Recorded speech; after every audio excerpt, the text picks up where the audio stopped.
Greg Martin joins us normally on a Thursday. Okay, mate. So is it going to be a big, long 4-day weekend for you like it is us?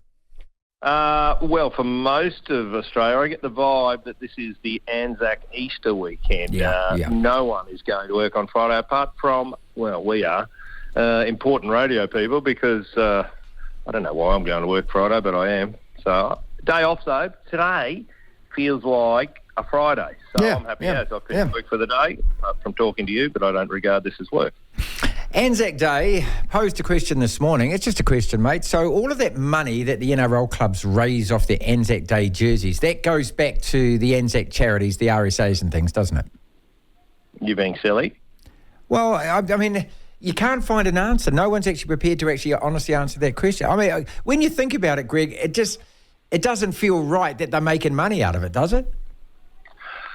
Oh, good point. I hadn't even thought about this. Now, yes, Anzac Day for Australia, in terms of football, starts tonight. There's AFL matches on. Can I put it to you, and I don't know whether we've discussed this first up before we get back to Anzac Day, is drug addicts, if you're a drug dealer, you don't want to stop the addict from his supply at all. Otherwise, he might get clean and he doesn't need you anymore. Good point. At the moment, we're not playing football on TV on enough nights of the week. I was hanging around home last night. It's a bit boring on a Tuesday night. There's a show called Farmer Wants a Wife. It's pitiful compared to a game of football. So what we need, what AFL is leading the way by saying, here's some football on a Wednesday night. Fabulous. Why don't they play? Well, I guess 7 days a week. It's nice on a Monday night maybe just to say, hello, I'm Dad. What's your name? You seem to be one of my children. To reconnect with the family. But from Tuesday until Sunday, every night should have a game of football. We've got enough teams. Why don't we just play football of some sort every night so blokes have got something to do? Back to the Anzac Day. There's too much. I worry. I reckon, the last post and everything. Is Anzac Day big in New Zealand? Massive. It's same here. It's enormous. I'll be going to the dawn service at 4:28 tomorrow morning with a mate. We'll probably have a rum and milk and then fall over around 9 a.m. And that's great. And that's how I want to celebrate my Anzac Day, thinking of relatives and stuff who are in the war. Yeah, but same. You should only, for the football matches that are on tomorrow, there's 3 NRL matches. That should be the day. Play the last post. I don't know whether I'm a fan of the whole weekend, like on Sunday afternoon when the Titans play some other dodgy mob, where the last post should still be played then. I think it's only tomorrow. That's Anzac Day, because it's the biggest. I reckon it's the biggest holiday in Australia. Thank you. I'm a fan for just Anzac Day that day. Don't try to stretch it.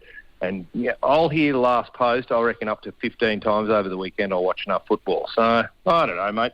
I'm a big fan of Anzac Day, but not stretching it over. Yeah, no, I agree with you. This is just fine-tuning, and it's the same about the jerseys. And, look, if you do want to absolutely respect, honour, commemorate and remember all our injured, all our fallen, well, then the honourable thing to do is actually to hand every single cent less expenses over to those charities. The other thing that gets me, of course, is that these days, of course, the modern generations whose freedoms to protest and to be rainbow and to be all of those things are only born off the fact of the ultimate sacrifice was made. So you can sit there and you can bemoan the past generations and you can ridicule their beliefs and you can call them boomers, you can call them all of that kind of stuff. And yet the memories, they're not so short. It's just that the Instagram generation doesn't even bother to have a look at this. Mate, the reality of it is if the Americans didn't get that bomb, we would all be enslaved. Now, they would come here. They don't give a stuff about who the tangata whenua is. The women get into sex slavery. The men become slaves, and you get worked till you starve, till you fall over, then they throw you in a pit. That's how they treated people. They would have gone through the whole of the Pacific, and basically generations of us would grow up like something out of 1984 Big Brother. We wouldn't even know what day it was. Mate, I'm completely with you. My father-in-law was 3 boats along in Tokyo Harbour after the bomb had been dropped. He was 3 boats along when they signed that's the end of the war, we give up.